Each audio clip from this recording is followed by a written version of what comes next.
दोस्तों 22 जनवरी यानी कि राम मंदिर के उद्घाटन के दिन प्रधानमंत्री नरेंद्र मोदी ने कई प्रोजेक्ट को लॉन्च किया था। उत्तर प्रदेश में सोलर कनेक्टिविटी प्रोवाइड करने के लिए सरकार ने सूर्योदय योजना लॉन्च किया है। इसके तहत 40,000 गीगावाट के सोलर पैनल को लगाया जाएगा, जिससे कि देश भर में सोलर एनर्जी से इलेक्ट्रिसिटी जनरेट करके इसे लोगों को सप्लाई किया जाएगा। तो आज के इस वीडियो में हम जानेंगे कि ये सूर्योदय योजना क्या है और इस योजना के जरिए भारत के किस किस राज्य में सोलर पैनल लगाए जाएंगे, कितने घरों को सोलर पैनल के जरिए इलेक्ट्रिसिटी सप्लाई किया जाएगा, सरकार का आखिर पूरा प्लान क्या है, चलिए जानते हैं। स्वागत है आपका VS मोटिवेशन के एक और वीडियो में। मैं हूं विकास। दरअसल दोस्तों सरकार का कहना है कि 2026 तक 40 गीगावाट यानी कि 40,000 मेगावाट की कैपेसिटी का सोलर पैनल इंस्टॉल कर दिया जाएगा। यहाँ पर आपको बता देगा कि ये सभी रूफटॉप सोलर पैनल होंगे, यानी कि इसे लोगों के घरों के ऊपर लगाया जाएगा।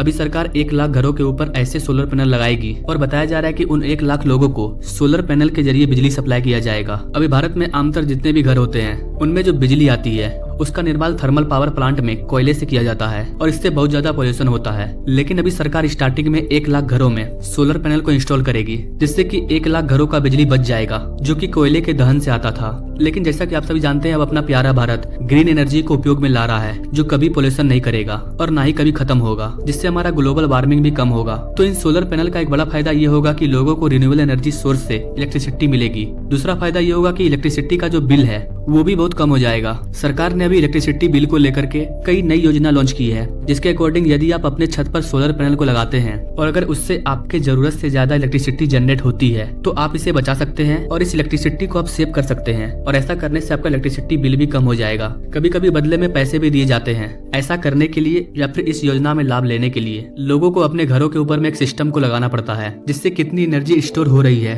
कितनी इलेक्ट्रिसिटी जनरेट हुई, कितना का बिल आया, सारा डाटा शो होता है। तो गैस ये था सोलर पैनल लगाने का दूसरा फायदा। वहीं अगर तीसरे फायदे की बात करें तो यहाँ पर सबसे बड़ा फायदा हमारी इकोनॉमी को होगा। गैस इसका फायदा में बताने की जरूरत नहीं है, आप खुद सोच करके देखिए। अभी आपके घर में जो बिजली आती है वो थर्मल पावर प्लांट से आती है या किसी और सोर्स से, लेकिन अगर सरकार सबके घरों पर सोलर पैनल को इंस्टॉल कर देगी तो बिजली के लिए आपको किसी और पर डिपेंड नहीं रहना पड़ेगा। आपको सरकार को थोड़ा पैसा देना होगा, क्योंकि सरकार आपके छत पर, आपके घर पर इस सिस्टम को इंस्टॉल करेगी, सोलर पैनल लगाएगी। लेकिन अगर आप पैसा नहीं देना चाहते हैं तो आपको ज्यादा से ज्यादा एनर्जी को स्टोर करना होगा और आप जो एनर्जी को स्टोर कीजिएगा फिर इसे दूसरे जगह पर सप्लाई किया जाएगा। तो इससे आपका बिजली बिल भी बच जाएगा। और सबसे बड़ा फायदा पोल्यूशन का, कि पोल्यूशन होगा ही नहीं और ये एक रिन्यूएबल एनर्जी है। सूरज हर दिन निकलेगा, बिजली हर दिन बनेगा, इसलिए इसे सूर्योदय प्रोजेक्ट बोला जा रहा है। कई जब भी हम सोलर पार्क की बात करते हैं या फिर सोलर पैनल की, सोलर पावर जनरेशन की, अगर इससे रिलेटेड कोई भी प्रोजेक्ट लॉन्च किया जाता है तो उसके लिए बहुत से solar plates, solar panels, solar cells, modules और भी कई मटेरियल की जरूरत होती है। और इन सब को बनाने के लिए एक मैन्युफैक्चरिंग प्लांट और कई बड़ी बड़ी मशीनों की जरूरत होती है। तो अगर सोलर एनर्जी से जुड़े प्रोजेक्ट लॉन्च होंगे तो नए मैन्युफैक्चरिंग प्लांट भी सेटअप करने होंगे। और अगर कोई प्लांट सेटअप होगा तो जाहिर सी बात है कि लोगों को रोजगार मिलेगा। जब नई नई कंपनियां मार्केट में आएगी और मैन्युफैक्चरिंग प्लांट में सोलर मॉड्यूल, सोलर पैनल बनाएगी तो धीरे धीरे सोलर पैनल का जो प्राइस है वो कम हो जाएगा। जो भारत के सोलर मार्केट पर अपनी पकड़ बना चुकी है उन्हें भी देश से बाहर निकाला जा सकेगा। अभी अपने भारत की सोलर इंडस्ट्री से जुड़ी कई कंपनियां तेजी से ग्रो कर रही है और ये अमेरिका में भी अपने बिजनेस को ऑपरेट कर रही है। भारत की बहुत सी सोलर कंपनियों का प्लांट अमेरिका में भी इंस्टॉल है। वो अमेरिका में सोलर प्लांट, सोलर मॉड्यूल की जरूरतों को पूरा कर रहे हैं। अभी क्या है कि अमेरिका चाइना पर से अपनी निर्भरता को कम करता जा रहा है, लेकिन जरूरत पूरा करने के लिए कोई चाहिए और इसका फायदा भारतीय कंपनियां उठा रही है। हम ज्यादातर चीजों में चाइना को पीछे छोड़ रहे हैं और आगे आ रहे हैं और जो चीज अमेरिका चाइना से मंगवाता था उसे भारत खुद देने का प्रयास कर रहा है। तो दोस्तों ये थी भारत के सोलर एनर्जी से जुड़ी प्रोजेक्ट की पूरी जानकारी। आपको क्या लगता है गाइस, 2026 तक भारत के 1 लाख घरों को सोलर पैनल से इलेक्ट्रिसिटी मिलेगा? और आप सरकार के इस आइडिया के बारे में क्या कहना चाहेंगे? क्या ऐसा करके हम पोल्यूशन को कम कर पाएंगे? आप अपना राय कमेंट बॉक्स में जरूर दीजिए और ऐसे लेटेस्ट अपडेट के बारे में जानने के लिए मैं चैनल से जरूर जुड़िए। Now thank you for watching. मिलते हैं अगले वीडियो में नई जानकारी के साथ, तब तक के लिए जय हिंद।